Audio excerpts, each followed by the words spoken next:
I don't remember ever being so arrogantly treated over just tuition fees. As I confronted Lisa at her home, she smirked and pushed me out the door.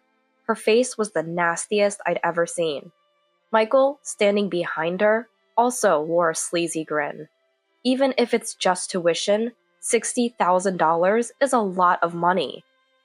I was shocked at their attitude, as if I was being unreasonable about money. And there, by the entrance, probably Michael's, the moment I saw the brand new golf bag, I wondered if I had gone wrong somewhere in raising my child. We're cutting ties with Mom. That's right, we don't need you anymore. Don't come to us for care when you get old. Enraged by Michael and Lisa's appalling behavior, I clenched my fists and shouted, "Gladly! Stay out of my life from now on!" My name is Nancy. I'm a 70-year-old housewife. Until 10 years ago, I worked as a civil servant, so now I live off my retirement allowance and old age pension. I married David, a coworker, after 3 years of dating. Thanks to David, I was able to continue working. Being at work until late on weekdays, I might have made Michael feel lonely compared to other families. But I made sure he lacked nothing, letting him do whatever activities he wished. Not that it's a direct result, but Michael got into a renowned prep school and a prestigious university, eventually landing a job at a major company. David and I thought our parenting was finally over, but Michael soon quit his job and kept hopping from one to another. I was a bit worried about Michael's aimless life, but felt it wasn't my place to intervene once he was an adult. Michael met his wife Lisa at a restaurant where she was working part-time. Her flashy appearance surprised me, but her manners and greetings were impeccable. Turns out, Lisa comes from a wealthy family, and after marrying, she got a job in her parents' company. Believing Michael chose a good person, I happily blessed their marriage. After our family meeting, Michael and Lisa married immediately. Living just a few minutes away on foot, they often came over for meals. Preparing dinner for 4 after work was hard, but Lisa's charm made it hard to refuse. "Nancy, your cooking is so delicious. I love it. Oh, can we have hamburgers tomorrow? But a bit healthier, please." "You don't get anything by flattering me, but all right." I often gave in to Lisa's smooth talk, increasing our food expenses. But we were so close, it made the typical mother-in-law and daughter-in-law conflict seem impossible. I thought they might be financially tight, but seeing Michael and Lisa in high brands, I ruled out that possibility. Unable to bear the rising food and utility bills, I decided to ask Michael for help. "Since you and Lisa have started coming over daily, our grocery bills have gone up. It's not desperate yet, but it's getting tough. Could you help out a bit?" "What are you saying, Mom? You and Dad are civil servants. You must have plenty of money. And now you want us to pay? That's just low." After Michael's words made me feel like the bad guy, I dropped my complaint. But Michael, perhaps feeling awkward, stopped coming to our house the next day. And honestly, I was relieved both financially and physically, despite the loneliness. Half a year after Michael and Lisa stopped visiting, Michael informed me that they were expecting a child. Lisa was bedridden with morning sickness and asked me for my help with the housework, which I agreed to. Every day after work, I shopped for their needs and did their housework before returning home. It was exhausting, but David's help made it bearable. Each time I saw Lisa, she'd say, "Sorry, and thank you." That made it mentally easier, though she never paid for the things I bought, which bothered me a bit. When I offered to buy some baby items as a gift, Michael sent me a list.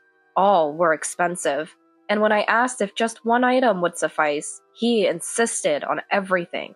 Shocked, I missed the chance to object as David, excited about our first grandchild, bought everything. Lisa just said, "Thank you," once, and things continued as usual. I felt petty for being so sensitive about not being thanked enough, But those baby items did cost a significant amount. Even though both of them were working, it was a large sum. Neither Michael nor Lisa ever struggled with money, so perhaps they were numb to its value. I discussed this with David, who said their financial sense would improve eventually, leaving me to forcibly convince myself. Eventually, Lisa gave birth near her parents' home. I met my grandson Thomas when he was 3 months old. I wanted to visit sooner. Wait until we're home after the birth. She's on edge. But Michael said. So we hadn't met. But I still sent money to Michael. I felt sad not seeing my grandson, but looked forward to it as they sent frequent photos. Nancy, it's been a while. This is Thomas. Please be kind. When Lisa, back from her parents' home, brought Thomas, he was a well-developed baby, and both David and I adored him. Every weekend, following Lisa's suggestions, I bought baby items, completely enamored with Thomas. Then, when Thomas was about to turn 1, Lisa planned to return to work and asked us to look after Thomas until a childcare center was found, and even after, to help with pickups and drop-offs. Wanting more time with Thomas, we agreed. With the start of remote work, David and I could take turns at home caring for Thomas. Michael and Lisa would drop him off in the morning and leave for work, then return after dinner to eat at our place and take Thomas home. Of course, we covered the costs of their dinner and Thomas's diapers. We also paid for all of Thomas's diapers. Despite finding it odd, remembering what happened when we last discussed money, David and I tolerated it to keep seeing Thomas. This arrangement continued until Thomas was in 4th grade. Michael, having briefly worked at Lisa's company, quit and reverted to his old pattern of frequent job changes, never settling into a stable career. This persisted as Thomas grew, but Michael and Lisa had him enrolled in various activities, asking us to cover the tuition. At first, I was reluctant, but seeing Thomas happy with the praise he received, I felt inclined to pay for the tuition for his sake. However, it seemed to embolden Michael and Lisa, as they started asking if we could cover their high school and college expenses too. It appears Lisa's parents had refused to help with her tuition. Thomas's dream school had always been a renowned science university, known for its hefty fees. So why hadn't they saved up in the first place? We're advising scholarships. Pay it back slowly on your own.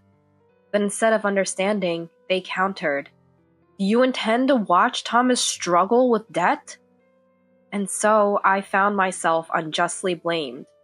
Despite claiming to be unemployed, Michael and the rest always sported high-end brands, hardly looking short on cash. I was unconvinced, but when it's for Thomas's sake, I couldn't firmly refuse and ended up arranging $60,000 for the college fees. "Mom, thanks, as always." Michael's acknowledgement was his usual brief thanks, and Lisa didn't even show her face. But Thomas often visited, helping with household chores. Though Michael and Lisa's attitudes were disheartening, both David and I talked about how it's all worth it for Thomas's future. However, the next day, we were hit with a shocking truth. As Thomas came over to help as usual the day after talking with David, he happily shared what he was learning at college while washing dishes with me. "Really, I'm so glad I got into this college. Actually, Dad and Mom said science was too expensive, but it turns out my grandma decided to pay for it. I feel so lucky to have 2 sets of kind grandparents." "Lisa's parents paid for your tuition?" I interrupted, having never heard such a thing. Thomas nodded affirmatively. However, Michael and Lisa had told us that Lisa's parents refused to assist them. Doubting, I asked Thomas, "Michael's working, right?" "Of course. He said he's been working at Grandpa's company." His answer shocked me, nearly causing me to drop the glass I was holding. Michael's story of repeatedly changing jobs was a complete lie. According to Thomas, it's Lisa's brother who will take over the company, and Michael has been his assistant since before Thomas was born. I also learned that Michael had recently switched to remote work, staying mostly at home. I felt like the world was spinning. To think we had been deceived for nearly 20 years. Grandma, are you okay? Do you feel sick? I'm fine, honey. Sorry, but I need to step out. Can you watch the house? I hurriedly prepared to leave, and then rushed to Michael and Lisa's house, just a few minutes walk away. Upon arrival, I rang the doorbell with vigor. Hello? Nancy? What's up? Can I come in? I need to talk. Lisa, seemingly inconvenienced by my visit, made excuses, but after I insisted loudly, she reluctantly opened the door. She stood blocking the way, not letting me in further. I decided to speak right there. I heard from Thomas. You got tuition from Lisa's parents, too. No, that's... Lisa was visibly flustered. I told her that Thomas said Lisa's parents had arranged for the tuition. She turned pale as she listened, but soon adopted a defiant attitude. As I finished speaking, she fiddled with her hair and smirked. You're not expecting the money back, are you? That's impossible. We've already spent it. On what, if not tuition? Lisa, mockingly, is that your concern? Replied. My anger was about to burst. Ultimately, how we spend the money we receive is our business. What are you talking about? That was for Thomas's benefit, not for you two to squander. My tone must have sounded preachy, as Lisa frowned for a moment before smirking again, pushing me out of the house with a shocking remark. Don't act all high and mighty over just tuition. Her face was the most spiteful I'd ever seen. Hearing her, Michael emerged from the back of the house, joining in with his own scornful smile. Even if it's just tuition, $60,000 is a lot of money. I was astounded by their attitude, as if I was being too strict about money. When I saw a brand new golf bag, likely Michael's, at the entrance, I wondered if I had made a mistake in how I raised them. We're cutting ties with Mom. Yeah, we don't need you anymore. Don't come to us for care when you get old. Their appalling attitude made me clench my fists and yell, Gladly! Stay out of my life! Michael and Lisa maintained their disdainful smiles as they closed the door. I was breathing, my shoulders heaving up and down in anger. I was seething, refusing to be belittled. I decided on a plan for revenge. First, I copied the transfer records from my bank account as soon as I got home. After explaining everything to David, who was waiting at home, he too was furious and immediately started looking for a lawyer. Since we had transferred all the funds to Michael, the records were all in the account. Gathering evidence was easy. Fortunately, we found a lawyer quickly, and after completing some procedures, we headed to Michael's house. 1 week later, the contractors were coming, and going from Michael's house, apparently having bought the vacant lot next door. I rang the doorbell, wondering where the money for all this was coming from. Lisa greeted us with a public smile. Nancy, we cut ties, remember? Why are you here? Despite her words contradicting her smile, I took a deep breath and forced a smile.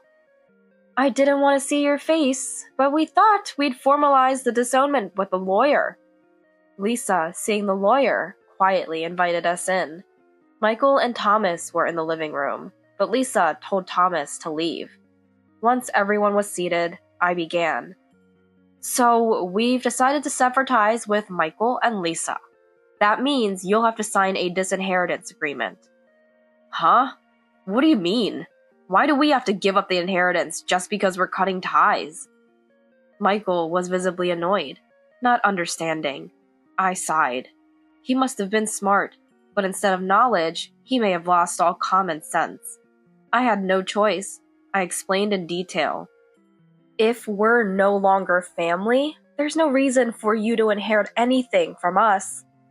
Michael, finally grasping the meaning, turned pale. But then, as if struck by an idea, he spoke confidently. What about your care? You'll struggle without us, right?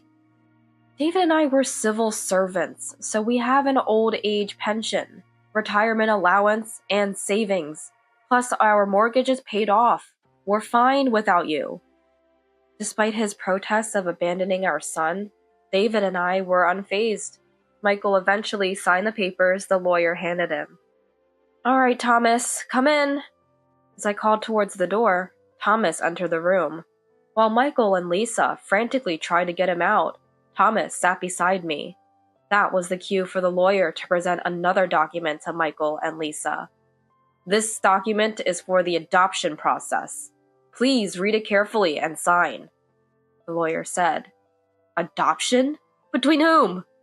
Michael, unable to grasp the situation, trembled upon reading the names. "Hey, why is Thomas getting adopted by Mom and Dad?" Michael's angry shout made Lisa hastily peek at the document, and then glare at me. "Nancy, this is too much, even for a spiteful act. He's my precious son." "Precious, huh? Then why don't we hear what Thomas himself thinks?" I suggested, prompting Lisa to look at Thomas. Thomas, with a serious face, slowly began. "I've always considered Grandma and Grandpa as my real parents. Mom's parents have been kind too, but Mom and Dad have only ever used me as a tool for bragging. They never really listened or helped with my career choices. And to think they've been deceiving the people I care about? But Thomas adopting you would upset my parents." Lisa, in a mix of desperation and composure, tried to dissuade him, but Thomas just shook his head and chuckled. "No worries there. I've already talked to your parents, and it's not like our relationship ends." Lisa, at a loss for words, glared at me. "What have you filled Thomas's head with? As a mother, you must understand how this feels. Do you enjoy this?" "I don't enjoy this at all, but this is Thomas's decision." Lisa, dumbfounded, looked at Thomas, who nodded without changing his expression, causing her to slump in despair. Actually, Thomas had followed me that day and heard all of Michael and Lisa's abusive words. On the way back, he expressed his shock, but while gathering evidence, he asked us for adoption. We initially refused, but Thomas had already consulted with Lisa's parents and got their approval, bringing the papers himself. So we agreed. Michael and Lisa seemed stunned by the rebellion of their usually obedient son. Losing their momentum, they signed the adoption papers as Thomas instructed. "Then I'll be moving to Grandma's house this weekend." At Thomas's words, Lisa just nodded, still slumped. After ensuring all the paperwork was complete, we stood to leave, and I said, "Now, Michael and Lisa, we are strangers. I don't expect we'll meet again. Take care." "Mom!" Michael called out to me tearfully, but I didn't respond and looked at Lisa instead. Lisa sat, staring ahead, tears streaming down her face, a stark contrast to her usual assertive demeanor. I didn't relent and delivered one final blow.